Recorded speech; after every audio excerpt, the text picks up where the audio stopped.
ये मैंने as a student of translation मैंने सीखा। तो आज मैं यही जो मुद्दा है, काव्या ने बोला कि प्रेम, बहुत एक भ्रांति है कि स्त्री को प्रेम नहीं करने दिया जाता, या फिर स्त्री का प्रेम को लेकर एक बहुत अजीब सी अवधारणा है। अगर हम अपनी भारतीय स्त्रियों को देखें तो शुरुआत ही प्रेम से होती है। सीता ने भी प्रेम विवाह किया, अगर हम सीता के उसमें जाएं तो पार्वती का भी प्रेम विवाह हुआ था, सती का भी प्रेम विवाह हुआ था। हम कहीं से भी देखें प्रेम विवाह हम लोगों के इतिहास में है, प्रेम विवाह हमारी संस्कृति में है। और आज भी अगर हम देखें तो स्त्री प्रेम करती ही है। समाज को उसके प्रेम को स्वीकारना होता है। इन्हीं सब मुद्दों पर अगर आज हम लोग स्त्री की स्वतंत्रता पर, कि क्या स्त्री को स्वतंत्र होने की आवश्यकता है या समाज को स्वतंत्र होने की आवश्यकता है, कि वो स्त्री के प्रति एक नजरिया बदले। मेरी नज़र में कभी भी स्त्री जो है कभी भी गुलाम नहीं रही। मैं तो भारत को ही गुलाम नहीं मानती हूँ, कि बहुत सारे लोग बोलते हैं कि भारत इतने साल गुलाम रहा, उतने साल गुलाम रहा। किसी भी राष्ट्र की यदि चेतना जीवित है तो वो कभी गुलाम नहीं हो सकता। इसी प्रकार स्त्री की यदि चेतना जीवित है तो स्त्री कभी भी गुलाम नहीं है, ऐसा मेरा मानना है। और इसी विषय पर आइए हम चित्रा जी से पूछते हैं कि वो क्या सोचती है कि क्या स्त्री की चेतना आज तक इतिहास से लेकर आज तक, पुराण से लेकर आज तक, क्या स्त्री की चेतना कभी गुलाम हुई? इस विषय में चित्रा जी अगर आप कुछ अपनी बात रखना चाहें तो। धन्यवाद सोनाली। रिक्त स्थान की पूर्ति कर रही हूँ तो सत्र में थोड़ी सी इधर-उधर हो सकती हूँ, लेकिन ये विषय ऐसा है। और हम लोग बाहर जो बात कर रहे थे कि तब कार्यक्रम स्त्री विमर्श की बात करते हैं, तो मैं अपने आप को बहुत वो स्त्री विमर्शवादी बिल्कुल नहीं मानती। मेरे लिए स्त्री विमर्श, मैं कह रही थी कि कभी हम लोग ग्रामीण स्त्री विमर्श पे कभी बात नहीं करते। हमारे लिए स्त्री विमर्श मतलब अंतर्राष्ट्रीय स्त्री विमर्श या एक खास वर्ग की महिलाओं का स्त्री विमर्श होता है। ग्रामीण महिला विमर्श कभी किसी ने नहीं सुना, तब कि हमारी चेतना गांव से आई है। बात मैं अपने से ही शुरू करती हूँ, क्योंकि जिस तरह की स्त्री विमर्श की जो परिभाषा है वो मेरे लिए बिल्कुल अहम नहीं है। मेरे लिए अहम है मेरी पड़नानी, मेरी नानी और मेरी माँ, क्योंकि मेरे लिए वहीं से चेतना आई है। और मेरा जन्म तब हुआ तो लड़की का जन्म नहीं चाहिए था, तो मैं 40 दिन की थी और मेरी माँ मेरी नानी के घर लेके आई और मेरी नानी ने कहा कि जहाँ लड़की का सम्मान नहीं, मैं वहाँ उसे नहीं भेजूंगी। और मुझे कभी पिता के घर नहीं भेजा गया है, क्योंकि मेरा वहाँ सम्मान नहीं था। तो ये मेरी चेतना, उस परिवार में मेरी परवरिश हुई है। मेरी पड़नानी ने हमारे घर के पीछे का खाली हिस्सा पहले स्कूल को दिया, जो कि प्राथमिक विद्यालय जहाँ से मैं पढ़ी लिखी। मेरी पड़नानी 25 साल की उम्र में विधवा हो गई। नानी के साथ भी उसी तरह का हादसा हुआ। 300-400 बीघे जमीन पटाई पे देती थी, उगाही पे देती थी और पूरे सम्मान के साथ रहती थी। और मेरी माँ 5वीं क्लास पास थी तब वापस आई, और पहला कारण मैं रही, फिर दहेज रहा, बहुत सारे कारण रहे। फिलहाल वापस आई और उन्होंने कहा कि मैं आर्थिक रूप से किसी के ऊपर बोझ नहीं बनूंगी, ना नानी के ऊपर ना मामा के ऊपर। मेरा गांव है नसफगढ़ के पास। नसफगढ़ में पहला प्राथमिक स्वास्थ्य केंद्र है, जो कि एम्स का ट्रेनिंग सेंटर होता था, सफदरजंग हॉस्पिटल का है। मेरे गांव से 10 किलोमीटर दूर है। बस कभी आती थी कभी नहीं, उसके टाइमिंग्स होते थे सुबह 7 बजे, 9 बजे, 12 बजे। और मेरी माँ ने, जिसको मैं बिब्बी कहती हूँ, एक लेडीज साइकिल खरीदी। ये 60 के दशक की मैं बात कर रही हूँ आपसे। और वहाँ पर उन्होंने कहा मुझे, मैं 5वीं क्लास पास हूँ, कुछ नहीं कर सकती, एक आया का काम कर सकती हूँ। उन्होंने आया के काम से अपना जीवन शुरू किया स्वास्थ्य केंद्र में। वहाँ पे तब काम करती थी एक डॉक्टर होती थी, डॉक्टर बनर्जी। वो उनकी ईमानदारी से और उनकी काम बहुत मन से करती थी कि तुम नर्स का कोर्स कर लो। उन्होंने नर्स का कोर्स किया आया होते हुए। जो भी होता था उस वक्त इतना मुश्किल भी नहीं होती थी चीज़ें, क्योंकि डिमांड सप्लाई वाली बात है। नर्स होके वो आर्मी अस्पताल कैंटोनमेंट इंडिया में गई। वहाँ पे उनको बहुत अच्छे स्टाफ मिले। मैं मानती हूँ कि अगर आप ईमानदार रहें, आप कर्मठ रहें और आप कुछ करना चाहें, बहुत से हाथ आगे बढ़ते हैं आपको मदद के लिए। आज भी मेरा मान्यता में विश्वास है और वहाँ पर एक डॉक्टर ने उनसे कहा कि तुम डॉक्टर क्यों नहीं बन जाती? वो तो नहीं बन सकती थी क्योंकि अंग्रेजी नहीं आती थी। तो उन्होंने कहा नहीं, रोहतक में अस्तरगोहर में आयुर्वेद विद्यालय है, तो आयुर्वेद कोर्स करो। उन्होंने आयुर्वेद का कोर्स किया 5 साल का। 3 साल के बाद उनको अलाउड होता था कि आप नर्सिंग होम करें। रोहतक में उन्होंने पहला नर्सिंग होम, अपना एक छोटी सी दुकान जिसको नर्सिंग होम कहती थी, चित्रा नर्सिंग होम, और उसके लगभग 7 साल के बाद नजफगढ़ में जिस स्वास्थ्य केंद्र में वो आया बनी थी उसके सामने उन्होंने चित्रा नर्सिंग होम आयुर्वेद विद्यालय बनाया। मेरे लिए ये स्त्री की भाषा है और मेरे लिए ये ग्रामीण चेतना है।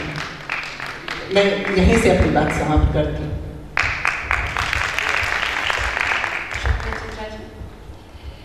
जब हम स्त्री विमर्श की बात करते हैं, सशक्तिकरण की बात करते हैं, तो बहुत सारी बातें हम लोग के सामने आती हैं कि अच्छा ऐसा होना चाहिए, स्त्री के लिए वैसा होना चाहिए। मैं वंदना जी से पूछूंगी कि ये जो एक तो होती है परंपराएं, ये परंपराएं कब जाके कुरीतियों में बदल जाती हैं, और वो कुरीतियाँ किस प्रकार से समाज के माध्यम से स्त्री पर आरोपित हो जाती हैं, और स्त्री कैसे उनसे बाहर निकले, इसके बारे में आप क्या कहेंगे? देखिए सोनाली जी, पहले तो आपने बहुत ही अच्छा प्रश्न पूछा है कि कुरीतियों से बाहर निकलना तो बहुत ज़रूरी है। पर जैसा चित्रा जी ने कहा कि हम जो स्त्री विमर्श है, जब भी हम इसके विषय पर बात करते हैं तो सबसे पहले हम 2 चीज़ों से बात करते हैं। तो हम इतिहास की तरफ चले जाते हैं कि हमारा इतिहास बहुत गौरवशाली था। दूसरे कई लोग भय खाने लगते हैं कि अगर स्त्री बोलने लगी तो पता नहीं क्या होगा, वो कहाँ चली जाएगी, परिवार व्यवस्था का क्या होगा। तो मेरे एक तो दोनों ही आशंकाएं निर्मूल हैं। अगर हमारा इतिहास गौरवशाली है, फिर भी बीच में जो रहा कि जिसकी वजह से कुरीतियाँ आई, जिसकी वजह से पर्दा आया, जिसकी वजह से शोषण आया, जिसकी वजह से हिंसा आई औरतों के प्रति, वो सारी भी चीज़ें इतिहास में हैं। हम इतिहास देखते समय ये नहीं कह सकते कि वो जो गौरवशाली इतिहास था वो हमारा था और जो बीच में ये आ गया ये हमारा इतिहास नहीं। हम समग्र रूप से आज हम जहाँ पे खड़े हैं वो पूरा समग्र इतिहास हम देखते हैं कि उस पूरा समग्र इतिहास है, उसमें अच्छा भी है बुरा भी है, लेकिन आज हम जिस पोजीशन पे खड़े हैं उस पोजीशन के आधार पे हमें आगे का तय करना है। जो डरते हैं वो भी गलत करते हैं कि आगे क्या हो जाएगा, ये भय भी निर्मूल है। क्योंकि हम जहाँ से आज आए हैं, आज स्त्री सशक्त हुई है और चित्रा जी खुद ही कह रही है कि ग्रामीण चेतना में भी स्त्री सशक्त हुई है, इतनी आगे बढ़ी है, तो ऐसा भय करना बेकार है। दूसरी बात यह है कि कुरीतियाँ जो स्त्री के जीवन में आई हैं वो शिक्षा से जाएंगी। हम लोग ने अपने परिवार में बहुत सारी कुरीतियाँ देखी। जब ससुराल गए तो वहाँ पे बहुत सारी कुरीतियाँ थीं जिनको चूँकि सास हैं, बड़ी हैं, उन्होंने कहा कि ये कुरीतियाँ फॉलो करनी है। अब उनको एक दिन में हम नहीं सुधार सकते। हम ये नहीं कह सकते कि आप एक दिन में समझ जाओ।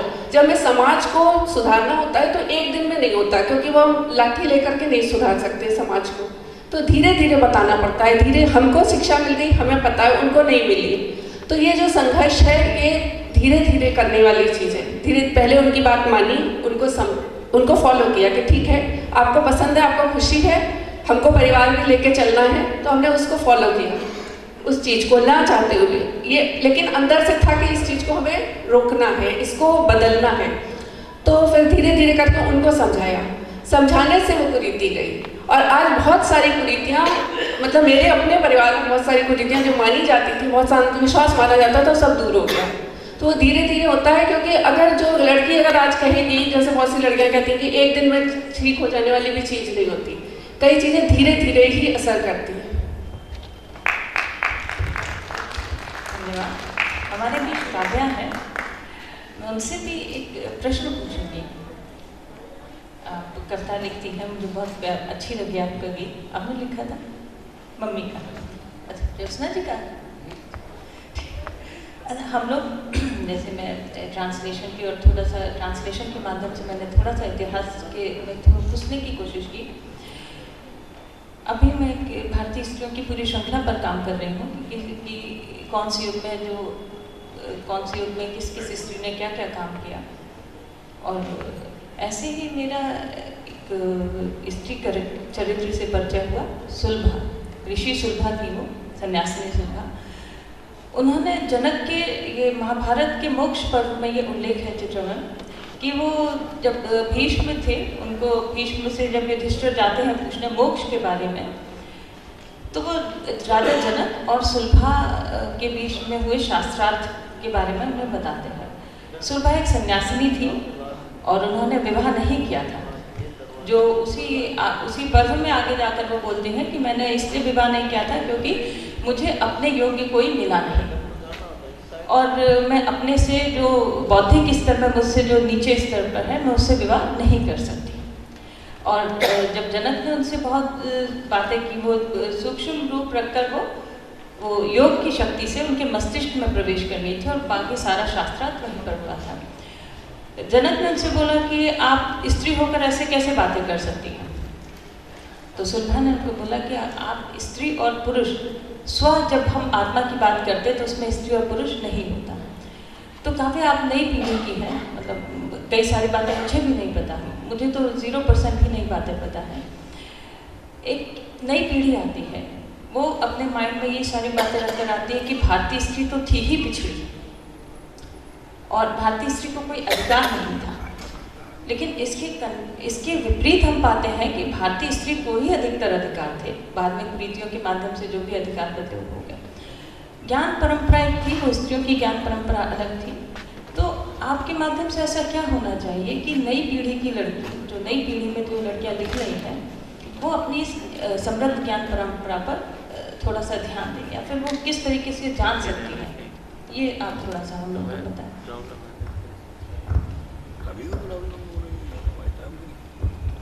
शुक्रिया। आपने बात करी विवाह की, आपने बात करी स्वतंत्र निर्णय की। निर्णय अगर आप ले रहे हैं, अगर आप अपने लिए एक डिसीजन मेकिंग, अपने आप को एक इंटरनल वो दे रहे हैं कि आप खुद अपने आप को निर्णय लेने के लिए मजबूर कर दें और कोई और आपको बोले कि आप अपने लिए निर्णय ले सकते हैं, उसमें बहुत अंतर है। अभी मुझे लगता है कि हम लोग जिस चीज़ से लड़ना चाह रहे हैं वो ये है कि हमें निर्णय लेना है, ये भी हमें मत बताओ, हम निर्णय ले सकते हैं और अंदर से आने दो ना उस चीज़ को। तो मैं मानूंगी कि भारतीय स्त्री हमेशा से बोलती आई है, उनके पास हमेशा से वाचक काफ़ी बोल रही है, बातें उनके पास बहुत सारी रही हैं बोलने के लिए। और ऐसा सिर्फ भारतीय स्त्री के लिए नहीं है, ऐसा वर्ल्ड ओवर अगर देखा जाए तो सब लोग ऐसा नहीं कि वो साइलेंट रही हैं। अगर हम वर्ल्ड में भी, हिस्ट्री में भी जाएं तो कोई भी स्त्री कभी साइलेंट नहीं रही है, उसे रखा गया है। तो बातें बहुत सारी हैं करने को। आज भी जो लोग आगे बढ़ के बात कर रहे हैं या अपने निर्णय लेने की बात कर रहे हैं, मैं ये समझती हूँ कि बहुत इम्पोर्टेंट है ये समझना कि आप कितना निर्णय खुद से ले पा रहे हैं और कितना निर्णय आप किसी दबाव के अंदर आके ले रहे हैं। मैं बस यहीं पे बात अपनी खत्म करूँगी।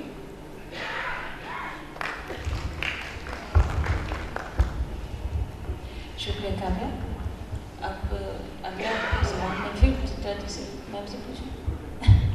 रोमी दी, हम लोग जब हिस्ट्री पढ़ते हैं, मतलब मैं खास तौर पे अपने भारतीय स्त्री विमर्श पर ही मैं बात करना चाहती हूँ, क्योंकि विदेशी स्त्री विमर्श हम लोग अपने कोर्स में बहुत पढ़ते हैं। चाहे हम हिंदी साहित्य पढ़ें, इंग्लिश साहित्य पढ़ें, कुछ भी पढ़ें, हमारे पास जो विमर्श आता है वो एक दूसरे नज़रिए से आता है।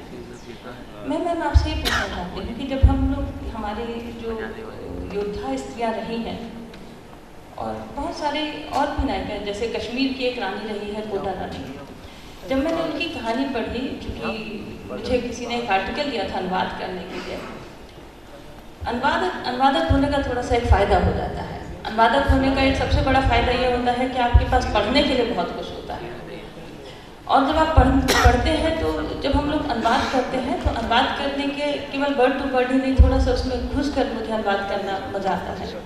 जब कोटा रानी के संबंध में एक लेख आया, मैंने सबसे पूछा था, कोटा रानी के संबंध में एक लेख आया तो मैं हैरान रह गई कि कोटा रानी ने मतलब बुद्धि थी, वीरता थी, और ऐसी स्त्री मिलना मुझे नहीं लगता कि 1000 साल में कोई भी स्त्री कोटा रानी के कंपैरिजन में या तुलना में आप उनको रख सकते हैं। अद्भुत थी उनकी कहानी। आप अगर नेट पर सर्च करें तो बहुत मिलेगा, लेकिन फिर भी उतना नहीं मिलेगा। मेरा आपसे एक बात प्रश्न ये है कि क्या समाज ने या इतिहासकारों ने जानबूझकर हमें दबाए रखने के लिए हमारी नायिकाओं को हमसे छुपा कर रखा, या फिर उनको बताया नहीं? या तो ऐसा लगा कि अगर हम लोग कोटा रानी या केवल हम लोग को झांसी की रानी की ही बात एक आती है बहुत ज़्यादा सामने, क्योंकि शायद या तो उनका इतिहास नहीं दबा सके। और पिछले दिनों मुझे बहुत अच्छी मैंने पुस्तक पढ़ी, उसके माध्यम से मुझे पता चला कि एक रानी कवयित्री नाम का भी एक समूह वो होता था। उसमें राजपूतानी जो रानियाँ होती थी वो कवयित्रियाँ वो होती थी, और उन्होंने क्या कविताएं लिखी। मेरा एक आशय ये है कि क्या जानबूझकर हमें हमारी स्त्री की एक समृद्ध धरोहर से क्या हमको जानबूझकर इतिहासकारों ने वंचित रखा, या हमको वाकई में दबाए रखने के लिए किया? मतलब कभी कभी मुझे समझ नहीं आता है। अभी जितना मैं पढ़ती, रानी कवयित्री वाला जब मैंने पढ़ा, ऐसे हमारे उन्नाव में खगनिया थी, खगनिया तेली जाति की थी, और उनको उन्नाव जिले की प्रथम कवयित्री माना जाता है। वो पहेलियों में बहुत अच्छी कविताएं लिखती थी। मुझे नहीं पता था, तो मैं एक लेख लिखने के लिए कुछ सर्च कर रही थी, तो मुझे सर्च करते करते वो खोज मिली। तब से मैं थोड़ी पैशनेट हो गई हूँ। मुझे लगता है कि हमारे स्त्रियों ने बहुत काम किया है। मुझे थोड़ा थोड़ा करके अगर शायद मैं कुछ भी मैं बहुत अपने मन से भी चाहती हूँ कि मुझे कोई ये सवाल दे, कोई इस प्रश्न का उत्तर कहीं से मिले कि हमें जानबूझकर हमारी धरोहर से वंचित क्यों किया गया। आपको क्या लगता है कि इसके पीछे क्या कारण हो सकता है?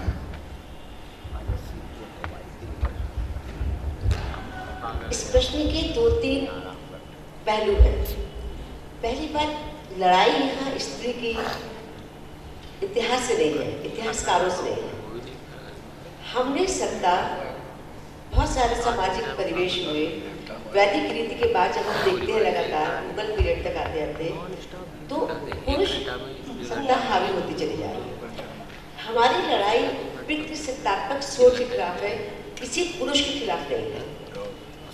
तो इसका ये कहीं नहीं है कि हमें जानबूझ दबाया गया, इतिहासकारों ने नहीं, हमको जानबूझ के विभिन्न वजहों से, विभिन्न सामाजिक कारणों से स्त्री को ही दबाया गया। रात में विवाह करके सूरज चांद निकलने के पहले विदा कर दो, कोई देखना नहीं, डोली उसकी चली जाए।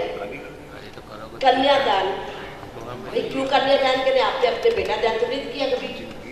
कन्यादान करने के बाद हम उसके घर में खाएंगे नहीं, हम नहीं खाएंगे तो दुश्मन हो गई क्या मेरी?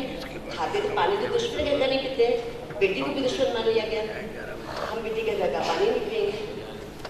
चीजें उलझती चली गई और हमारी अशिक्षा और हमारी आगे बढ़ने की चाहत कम होने की वजह से चीजें इतनी विकराल हो गई हैं कि आज औरत को लड़ना पड़ रहा है अपनी सोच के। लेकिन घटा घोर अंधेरा कभी नहीं रहा। बीच बीच में जैसे आपने खगनिया की बात कही, रोशनी आई। वो बिना पढ़ी लिखी औरत थी, पहली कवित्री जनपद की मानी जाती है, बल्कि हिंदी भाषा में मैंने उसके बारे में पढ़ा है। उसने जो पहेलियाँ जो लिखा है उसकी रोशनी आई। हम लोग बात करते हैं आज की आधुनिक दौर में भी, या तो हम सीता की बात कर लेते हैं या हम बिल्कुल आधुनिक की बात कर लेते हैं। हम अपने मध्यम वर्गीय, अपने बगल की औरत की बात नहीं करते हैं, हम अपनी पत्नी की बात नहीं करते हैं, अपनी बेटी की बात नहीं करते हैं, अपनी बहन की बात नहीं करते हैं। हमें अपने घर में खुद ही लड़ाई लड़नी पड़ेगी। हमारा बेटा औरत को औरत ना समझे, माँ देवी नहीं है, माँ एक इंसान है। त्याग हमें बिल्कुल माँ से नहीं करवाना। माँ हंसे जैसा बाप हंसता है, माँ को देवी बनाएगी, वो गीले में सोएगी, सूखे में सुलाएगी, वो भूखी रहेगी, रोटी खिलाएगी। क्यों भूखी रहेगी? क्यों रोटी खिलाएगी? वो आप वो भी इंसान है, उसको भूख लगेगी, उसको ठंड लगेगी, उसे गुस्सा आएगा, उसे हंसी आएगी, उसे प्यार आएगा। ये इंसान बने रहने की देवी रूप देके हमसे आजादी हमारा छीना गया है। हम क्यों देवी बने? हमें नहीं देवी बना। हमें लोग अच्छे भी लगते हैं, हम लोग बुरे भी लगते हैं, हमारे पास वैसी भावनाएं जिसी के पास है। तो ये शर्त से आज की हर औरत को, हर पढ़ी लिखी लड़की को, हर एक को मुक्त होना पड़ेगा। हमें देवी पद नहीं चाहिए, हमें इंसान बना रहने दो।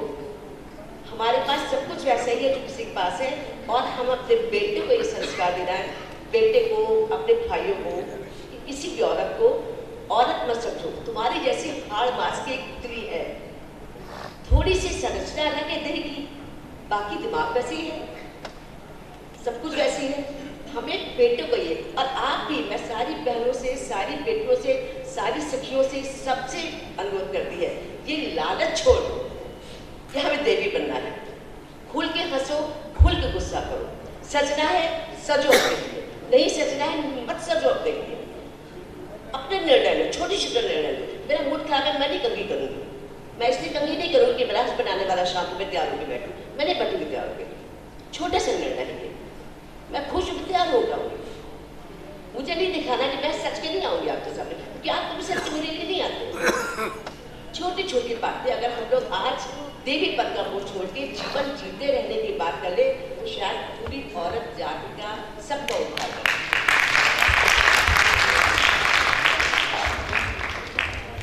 शुक्रिया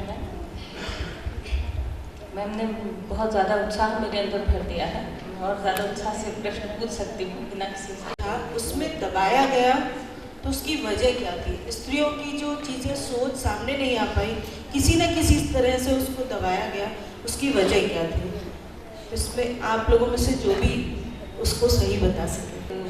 ऐतिहासिक जो निर्णय, ऐतिहासिक जो कारण रहे वो रहे कि सुदूर जो संस्कृति के जो लोग आए जिन्होंने हम पर आक्रमण किया, बहुत उससे पहले तो शायद हमको लगता है कि तुर्क और मुगलों के आने से पहले तो और उसके बाद अंग्रेज़ों के भी आने तक हम लोग काफ़ी स्वतंत्र थे।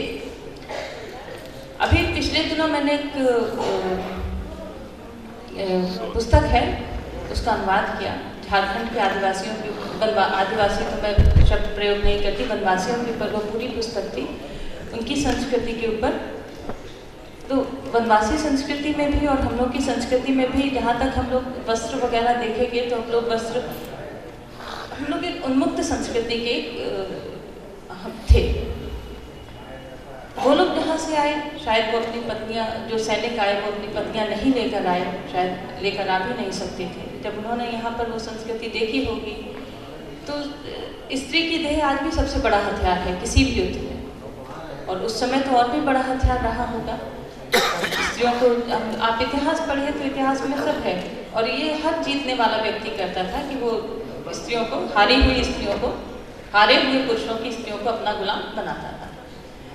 तो शायद इसी वजह से स्त्रियों को पर्दे में रखने की प्रथा आरंभ हुई, उनकी शिक्षा छूटी, लेकिन एक विकास का दौर जारी रहा। जब हम लोग सुधार की बात करते हैं, मैं इसे सुधार नहीं कहती हूँ, मैं इसे विकास कहती हूँ, इवोल्यूशन। हम लोग इवोल्यूशन के उससे गुजरे। सुधार तो ये समाज सुधार को तो मैं बहुत ज़्यादा, समाज सुधार शब्द ऐसा है जिसको मैं थोड़ा सा उससे सहमत नहीं होती हूँ। हम सभी निरंतर विकास की प्रक्रिया में हैं। हमारे बीच कुरीतियाँ आई, हम उन कुरीतियों के माध्यम से हमने उन्हें छोड़ा, उसके बाद हम दोबारा से विकसित हुए। हमारे बीच कुरीतियाँ क्यों आई, इनका सबका प्रश्न, सबके उत्तर इतिहास में है। उन कुरीतियों से हमको विकसित होना है, सुधरना नहीं है। हम कहें हम स्त्री कभी बिगड़ी नहीं थी जो स्त्री सुधरे, स्त्री कभी कैद नहीं थी जो स्त्री मुक्त हो। मुक्त समाज को होना है, समाज को उसके प्रति एक नजरिया बदलना है। स्त्री हमेशा से मुक्त थी, स्त्री हमेशा से स्वतंत्र थी, स्त्री हमेशा से विकसित थी। ये समाज है जिसे सुधरना है, स्त्री अपने विकास की प्रक्रिया में है। ये इतना मुझे कहना है।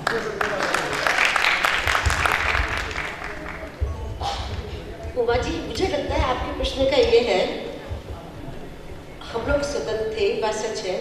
सबसे बड़ा बंधन स्त्री का शायद प्रेम है। हम लोग प्रेम में पड़ने के साथ साथ अपने ऊपर बहुत सारे ताले लगा लेते खुद। हमने खुद को बनने दिया संपत्ति। हमने क्यों नहीं विद्रोह किया, हम संपत्ति। जब कोई पुरुष हमसे कहता है, हमारे शायद नानी के ज़माने में बात रही होगी, जब उसने अपने आप पर अपना पूरा वर्चस्व, अपने ऊपर हक दिया होगा अपने पुरुष को, उसके साथ ही चीज़ें होती चली जाती गलत। हमारा प्रेम हमारा बंधन है। और मेरे कहने का ये मतलब नहीं कि प्रेम मत करिए, प्रेम मुक्त भी करता है, प्रेम बंधन देता है, प्रेम मुक्त करता है। आप बंधन मत स्वीकारें, प्रेम करें और मुक्ति की बात करें।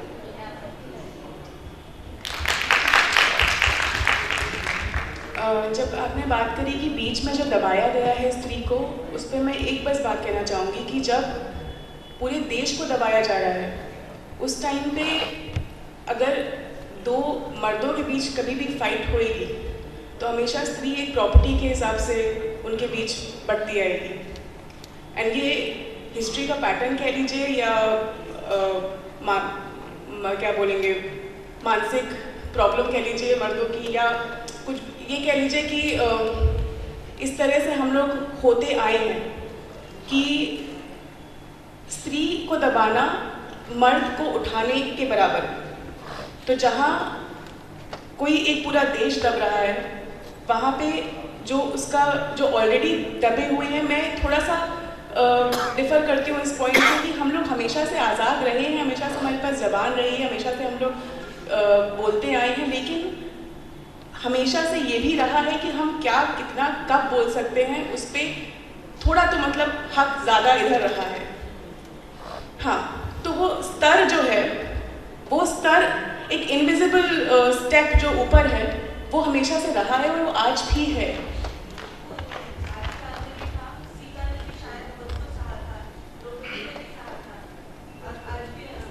जी बिल्कुल, वही मेरा जो शुरुआत का भी बात थी वो यही थी कि अगर आप निर्णय किसी के दबाव के अंदर ले रहे हैं या आप निर्णय अपने आप से ले रहे हैं, उसमें बहुत अंतर है। एंड वही हम लोग आज अगर कहें कि इतना टाइम बीत गया है, इतने साल बीत गए हैं, वर्ल्ड वाइड या इंडिया की बात भी करें तो सिर्फ इतना ही है कि अपनी जो शुरुआत से बात हो रही है, इस पूरे गांधी की भी जब बात हो रही थी, तो अपने बारे में जब आप बात कर सकें और अपनी आत्मा के बारे में जब बात कर सकें, तो आप अपने आप को बोलिए कि बोल के लब आज़ाद है तेरे, बोल की ज़बां अब तक तेरी है। बहुत अच्छा, बोल की लब आज़ाद।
किसी एक बात को लेकर नहीं चल सकते हैं। अगर स्त्री की बात होगी तो पुरुष होगा ही वहाँ, पुरुष की बात होगी वहाँ स्त्री होगी। हमारी जो बात है और मुक्ति एक ऐसी कल्पना है, एक ऐसा शब्द है जो औरत के साथ अब तो कम से कम इस्तेमाल हो रहा है। हम सब मुक्त हैं, हमने चीजें अपने, हम सब मुक्त हैं। बंधन कहाँ है? हम किस जंगल में रहते हैं क्या? हमने अपने ऊपर अपनी फीलिंग्स हुई है। और हम जब बात करते हैं तो ये जागरूकता करते हैं कि हम अपने थोपे पे स्वयं विचार करें कि हम कहाँ हैं। हमें किसी ने बंधन नहीं बनाया है। आपका परिवार है, मेरा परिवार है, जिंदा जी का परिवार है, हम सब परिवार वाले हैं और हम परिवार में रह के आए हैं।